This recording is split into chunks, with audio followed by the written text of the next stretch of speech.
नमस्कार साथियों। आज के इस वीडियो लेक्चर में हम डिस्कस करेंगे section 25 and 26 of limitation act 1963।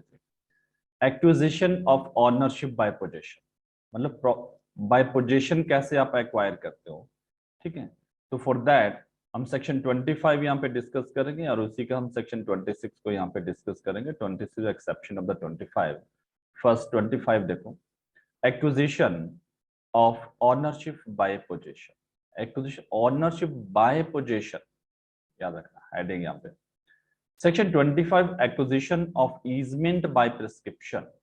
easement by prescription where the access and use of light, air to and for any building have been peaceably enjoyed therewith as an easement and as a right without interruption and for 20 years and whereby way of water course। देखो one part यहाँ पे इसको एक part में divide किया गया, दूसरा part यहाँ से where any way or water course or use of any water or any other easement whether affirmative or negative has been peaceably openly enjoyed by any person claiming title thereto as an easement and as of right without interruption and for 20 years the right to such access and use of light, air, way, water course, use of water or other easement shall be absolute and indefeasible right।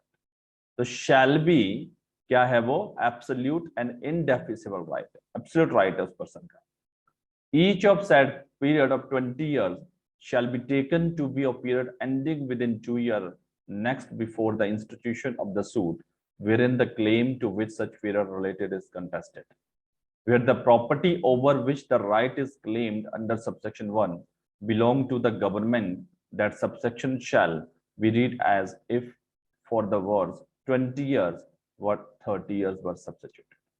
देखो section 25 two part में divide किया गया है कि अगर कोई person peaceably enjoy कर रहा है या विदाउट इंटरप्शन कोई लाइट, एयर, जो ईजमेंटरी राइट है, लाइट, एयर या कोई way, right to way, water course etcetera, ठीक है, वो पीसेबली इंजॉय कर रहा है। मान लो सपोज कोई पर्सन है, ए है, अब वो काफी टाइम से इंजॉय कर रहा है। क्या इंजॉय कर?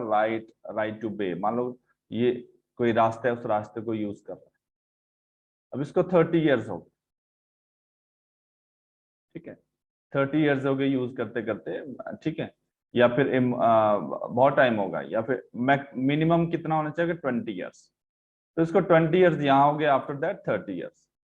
अब 30 इयर्स के बाद कोई इसको रोक रहा है, इसको स्टॉप कर रहा है उस रास्ते से चलने के लिए, तो ही हैज, इसका जो राइट है वो shall be absolute and indefeasible right, because 20 year, more than 20 year इसको पीरियड हो गया, तो इसका वो राइट है by way of possession, by way of possession. तो acquisition of easement by prescription, तो थ्रू प्रिस्क्रिप्शन इसने वो एक्वायर कर दिया वो right on that property, on that land, ठीक है, या फिर right to air etcetera, 20 years, ठीक है। अगर कोई प्राइवेट पर्सन है उसके लिए प्राइवेट पर्सन की लैंड है, उसके लिए 20 इयर्स है, या फिर कोई 30 इयर्स, ये लैंड बी की होनी चाहिए, ये अपनी लैंड पे नहीं, किसी औरों की लैंड पे मान लो कोई रास्ता चल रहा है, या औरों का अनदर्स लैंड, अपनी लैंड पे तो ऑब्वियसली वो उसका ऑनरशिप राइट होता है, ठीक है। तो देन अब इसका जो राइट है इस बी की प्रॉपर्टी पे भी इंडेफिसिबल राइट बन गया, एब्सोल्यूट राइट बन गया। पर इसका पीरियड कितना है? प्राइवेट पर्सन, अगर बी प्राइवेट पर्सन है, बी की प्रॉपर्टी 20 इयर्स, अगर गवर्नमेंट प्रॉपर्टी है तो दैट इज 30 इयर्स। कितना है वहां पे? 30। यहां से जरूर एमसीक्यूज बनता है, ठीक है। तो देन जब पीरियड काउंट होता है तो 2 इयर्स का पीरियड आपको मिलता है यहाँ पे सूट फाइल करने के लिए, ठीक है, जब आप सूट फाइल करते हो। तो विदाउट इसका जो इंग्रेडिएंट है दैट पीसेबली, ओपनली इंजॉय कर रहा है, पीसेबली कर रहा है, कोई इंटरप्शन नहीं था इन बिटवीन में किसी ने इसको इंटरप्ट नहीं किया इन 20 सालों में, ठीक है। एंड देन ओपनली इंजॉय कर रहा है सबके सामने, एंड इंजॉय, ठीक है, विदाउट इंटरप्शन, इसको किसी ने रोका नहीं, ठीक है। और वो पीरियड कितना होना चाहिए? 20 years. Then his right shall be absolute और इंडेफिसिबल। देन सेक्शन 26 26 एक तरह की एक्सेप्शन है सेक्शन 25 का, exclusion in favour of reversioner of servient tenement, where any land or water upon, over, or from which any easement has been enjoyed or derived has been held under or by virtue of any interest for life or in term of years exceeding 3 years from the granting thereof, the time of the enjoyment such easement during the continuance of the such interest term shall be excluded in competition of period 20 years in case of claim is within 3 years next after the determination of such interest or term resisted by the person entitled on such determination to the said land or water. देखो अगर आप वेरेक्ट की language से जाओगे तो अटपटा सा है, आपको सिंपल लैंग्वेज में मैं आपको क्लियर कर देता हूं। मान लो सपोज ए है, मान लो सपोज हस्बैंड ने प्रॉपर्टी वाइफ को दे रखी है, ठीक है, फॉर हर लाइफ, वाइफ को दे रखी है for of life. After that wife diet,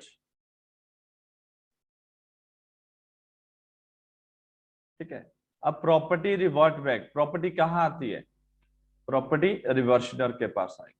अगर हस्बैंड अलाइव है तो हस्बैंड को मिलेगी, अगर हस्बैंड अलाइव नहीं, मान लो उसका सन ए है तो ए को मिलेगी, एलआर को। समझ गए?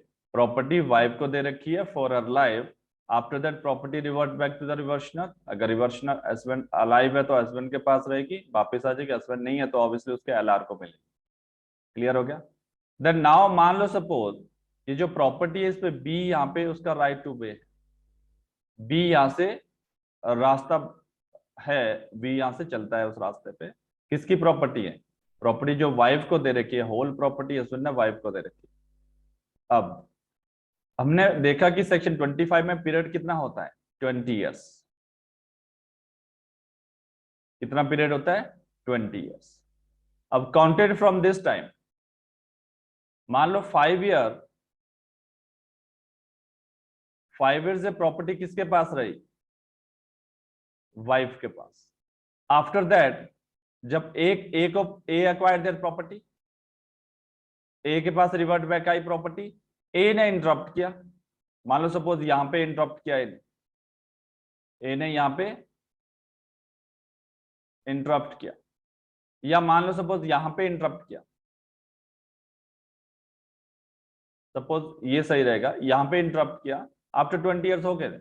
बट अब जो पीरियड बिटवीन जो पीरियड इनिशियल 5 ईयर पीरियड है, बाय दैट टाइम तो ए के पास प्रॉपर्टी थी ही नहीं ऑब्जेक्शन करने के लिए, इंटरप्शन करने के लिए उसके पास प्रॉपर्टी ही नहीं थी।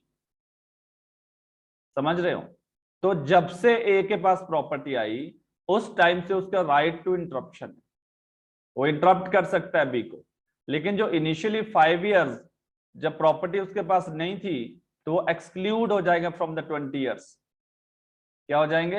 एक्सक्लूड हो जाएंगे। तो टोटल की पीरियड कितना बचा? 15 इयर्स। तो वो रिक्वायरमेंट फुलफिल नहीं कर पाया, रिक्वायरमेंट फुलफिल नहीं करा। मेरा समझाने का मतलब है कि अगर प्रॉपर्टी रजिस्ट करने के लिए तो होनी चाहिए। अगर आप लास्ट लाइन देखोगे, registered by the person entitled on such determination to set land और वाटर। जब प्रॉपर्टी नहीं थी वो रजिस्ट कहां से करेगा? इंटरप्ट कहां से करेगा उस पर्सन को? जब उसने इंटरप्ट किया बाय दैट टाइम, मान लो अगर बी क्लेम करता है कि 20 इयर्स तो हो गए, लेकिन उस जो टोटल पीरियड है, अब जितना पीरियड उसको हुआ है उसमें से जो इनिशियल जो 5 इयर्स है वो वहां पे डिडक्ट हो जाएंगे, एक्सक्लूड हो जाएगा और बेनिफिट मिलेगा ए को। ठीक है, तो then he will get the benefit, और देन बी यहाँ पे डिफीट हो जाएगा, बी का जो राइट है वो डिफीट हो जाएगा, बी जो क्लेम कर रहा है। Clear? That's why this is exception of section 26। तो दिस इज ऑल अबाउट आपका सेक्शन 25 एंड 26। नेक्स्ट हम करेंगे एडवर्स पोजीशन, सेक्शन 27 ऑनवर्ड्स 28 29 30 पूरे सेक्शन कर लेंगे नेक्स्ट वीडियो लेक्चर में, और शेड्यूल को भी हम नेक्स्ट वीडियो लेक्चर में डिस्कस करेंगे। धन्यवाद।